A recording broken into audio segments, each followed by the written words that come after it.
Bathroom কিন্তু পরিষ্কার, তারপরেও স্যাঁতস্যাঁতা এবং ভ্যাপসা একটা দুর্গন্ধ কিন্তু সবসময় বাথরুমে থেকেই যাচ্ছে। আর এই দুর্গন্ধকে সুগন্ধে পরিণত করবে এইটা। আমরা আমাদের এই বাথরুম ফ্রেশনারটা আমাদের এক পরিচিত শপিং সেন্টারের ওয়াশরুমে ইউজ করে দেখব। আমাদের সাথে আছেন এই জায়গার ইনচার্জ জুয়েল ভাই। তো চলেন দেখে এটা কি রকম কাজ করে। আমাদের কথা মতো কিন্তু জুয়েল ভাই স্প্রেটা পুরো বাথরুমে স্প্রে করার পাশাপাশি দেয়ালে স্প্রে করছিল, যেন সুগন্ধটা অনেক দীর্ঘস্থায়ী থাকে। আর এইটা স্প্রে করলে শুধু দুর্গন্ধই চলে যায় না, সাথে তেলাপোকা, মশা, মাছি এগুলোও কিন্তু চলে যায়। আর বাথরুমটা কিন্তু একদম ফ্রেশ আর সতেজ থাকে। ওয়াশরুমে একজন অলরেডি ঢুকেছে। আচ্ছা, এক্সকিউজ মি স্যার। হ্যাঁ, শিওর। আচ্ছা, এই ওয়াশরুমটা কি এর আগে আপনি কখনো ইউজ করেছিলেন? হ্যাঁ, অবশ্যই। আচ্ছা, আজকে ওয়াশরুমের স্মেলটা কিরকম লেগেছে আপনার কাছে?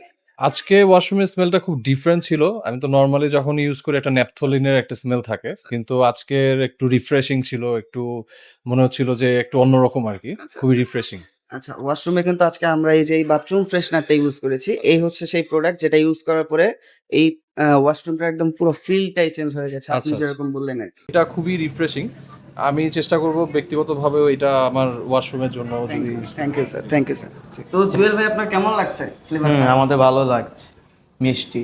আচ্ছা, আচ্ছা। এর আগে কি এরকম কোনো বাথরুম ফ্রেশনার আপনারা ইউজ করতেন? না, আমরা ল্যাপটপে ইউজ করি। আচ্ছা, নরমাল ল্যাপটপে ইউজ হ্যাঁ। করতেন। তো এখন কি পুরো ফিলটাই কি চেঞ্জ হয়ে গেছে না পুরো বাথরুমটা? হ্যাঁ, চেঞ্জ হয়ে গেছে। দিয়ে দিছে কিন্তু ভাই পুরাই হিট। সবার ভালো লেগেছে, কারো একটু কম, কারো একটু বেশি, কিন্তু কোনো নেগেটিভ রিভিউ নেই। আমরা কিন্তু বেশ ভালো ভালো রিভিউ পেয়েছি, আর এটাই কিন্তু আমাদের পথ চলা।